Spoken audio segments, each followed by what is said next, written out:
കാഴ്ച കേൾവി പരിമിതിയുള്ളവർക്കും സിനിമ ആസ്വദിക്കാൻ കഴിയുന്ന തരത്തിൽ മാർഗനിർദ്ദേശങ്ങൾ ഉണ്ടാക്കണമെന്ന് ഡൽഹി ഹൈക്കോടതി. സിനിമ നിർമ്മാതാക്കൾ OTT പ്ലാറ്റ്ഫോമുകളും ടെലിവിഷൻ ചാനലുകളുമായി യോഗം ചേർന്ന് തീരുമാനമെടുക്കണമെന്നും കോടതി നിർദ്ദേശിച്ചു. വികലാംഗരുടെ അവകാശ നിയമത്തിലെ വ്യവസ്ഥകൾ നടപ്പാക്കണമെന്ന ആവശ്യവുമായി ഒരു കൂട്ടം അഭിഭാഷകരും നിയമ വിദ്യാർത്ഥികളുമാണ് ഹർജി നൽകിയത്.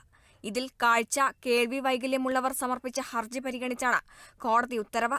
വിഷയവുമായി ബന്ധപ്പെട്ട് ജനുവരിയിൽ നടന്ന അവസാന വാദത്തിൽ ഷാറൂഖ് ഖാൻ നായകനായ പഠാൻ എന്ന ചിത്രത്തിന് സബ്ടൈറ്റിലുകളും ഓഡിയോ വ്യാഖ്യാനിക്കാനുള്ള സംവിധാനവും ഒരുക്കണമെന്ന് കോടതി നിർദ്ദേശിച്ചിരുന്നു. ഉത്തരവ് പാലിച്ചതായും പഠാന്റെ സംരക്ഷണം ആമസോൺ പ്രൈമിൽ ആരംഭിച്ചതായും വാദം കേൾക്കവെ അഭിഭാഷകൻ കോടതിയെ ബോധിപ്പിച്ചു. തിയേറ്ററുകളിലും OTTയിലും റിലീസ് ചെയ്യുന്ന എല്ലാ സിനിമകൾക്കും നടപ്പിലാക്കാൻ കഴിയുന്ന വിവിധ മാറ്റങ്ങൾ ഹർജിക്കാർക്കു വേണ്ടി ഹാജരായ അഭിഭാഷകൻ രാഹുൽ ബജാജ് നിർദ്ദേശിച്ചു.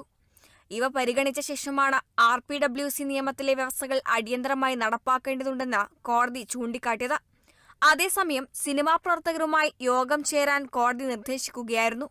യോഗത്തിൽ പങ്കെടുക്കുന്ന ശ്രവണ വൈകല്യമുള്ള ആളുകൾക്ക് വേണ്ടി ഒരു ആംഗ്യഭാഷാ വ്യാഖ്യാതാവിനെ കൂടി ഉൾപ്പെടുത്തണമെന്നും കോടതി നിർദ്ദേശിച്ചു.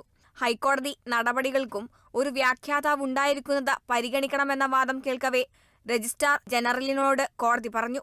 കേസ് വീണ്ടും സെപ്റ്റംബർ 26-ന് പരിഗണിക്കും.